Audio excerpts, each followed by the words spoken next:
ইবাদুর রহমান হচ্ছে তারা যে সমস্ত বান্দাদেরকে আল্লাহ তাআলা নির্বাচিত করেছেন, আল্লাহ তাআলা মনোনীত করেছেন আল্লাহ তাআলার ইবাদত করার জন্য। বলেন সুবহানাল্লাহ।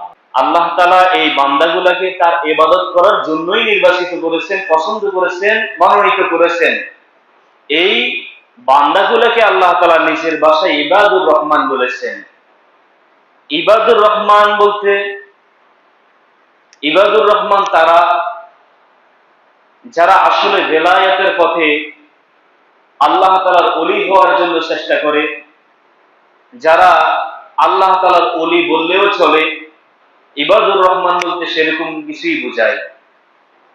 প্রিয় ভাইয়েরা, তার মানে বোঝা গেল ইবাদুর রহমান হচ্ছেন তারা যাদেরকে সরাসরি আল্লাহ তাআলা গুনাহ থেকে বাঁচায়। সুবহানাল্লাহ। সূরা ইউসুফের মধ্যে আল্লাহ তাআলা ইউসুফ আলাইহিস সালামের ঘটনা উল্লেখ করেছেন।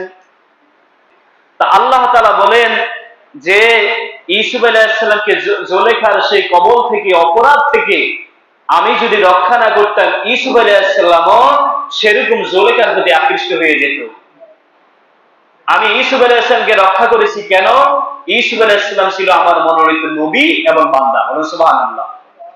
তাহলে আল্লাহ তাআলা এই ইবাদুর রহমান মানে এইটা বুঝাইলেন যে আল্লাহ তাআলা যে সমস্ত বান্দাদেরকে গুনাহ থেকে বাঁচাতে চায়, আল্লাহ তাআলা তাদেরকে ইবাদুর রহমান বলেছেন। বলুন সুবহানাল্লাহ।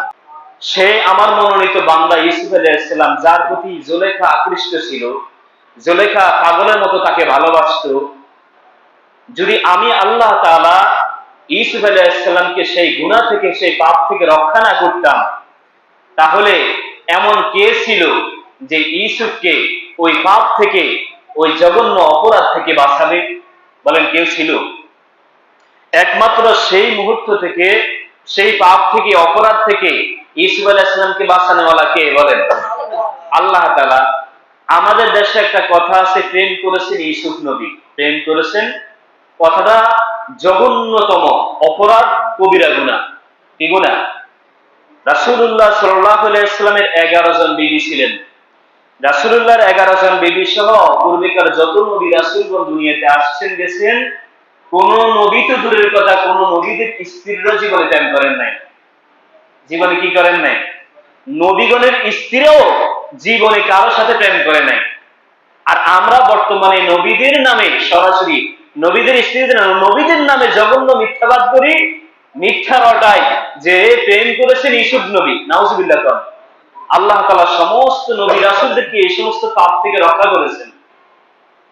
তারা এই সমস্ত পাপ থেকে মাসুম ছিল। কত সৌভাগ্যের বিষয় কি ভাইয়েরা। আসেন আমরা এটাকে আরেকটু বিস্তারিত আলোচনা করি। যখন কোন বান্দা আল্লাহ তাআলার ঈমান দিয়ে, আল্লাহ তাআলার তাকওয়া দিয়ে তার মনকে কি করে? ভরপুর করে, পরিপূর্ণ করে, তখন আল্লাহ তাআলা তাকে একটা গুনাহ থেকে বাঁচায়। সুবহানাল্লাহ। বলে বান্দা যখন ওই গুনাহটা থেকে বাঁচে, বাঁচার সাথে সাথে বান্দা বলে আলহামদুলিল্লাহ। কি বলে? শুকরিয়া আদায় করে আল্লাহ তাআলা আরো বেশি গুনাহ থেকে তাকে বাঁচান। বলে সুবহানাল্লাহ। যখন বান্দা ওই গুনাহ থেকে বাঁচার পরে বান্দা ক্রমাগতভাবে ওই গুনাহ থেকে নিজেকে কি করে? কৃতজ্ঞতা প্রকাশ করে আলহামদুলিল্লাহ বলে, যখনই কোনো গুনাহ থেকে বাঁচতে পারে তখন আল্লাহ তাআলা শুকরিয়া আদায় করে আল্লাহ তাআলা তাকে এই পরিমাণ গুনাহমুক্ত রাখেন যে সেই ব্যক্তি প্রফুল্ল মনে এবং নিশ্চিন্তে সেই ব্যক্তি জান্নাতে প্রবেশ করে। বলেন সুবহানাল্লাহ। চিন্তা করেন, যেই ব্যক্তিকে আল্লাহ তাআলা সরাসরি গুনাহ থেকে বাঁচায়, সেই ব্যক্তি কত বড় সৌভাগ্যবান, আপনি চিন্তা করেন।